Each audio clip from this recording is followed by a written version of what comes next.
Assalamualaikum everyone, this is me Shaitata, a student of Fellow English Language Center of Bangladesh. My best grade 7 today I'll be presenting a paragraph. The name of the paragraph is My Daily Routine. So let's get started. My daily routine is filled with many activities.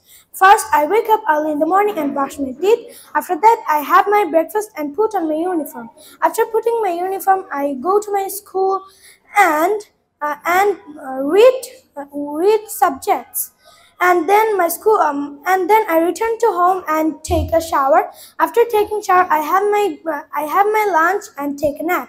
After having nap, I have some snacks and do my homework. After doing homework, I watch TV for some time and have my dinner.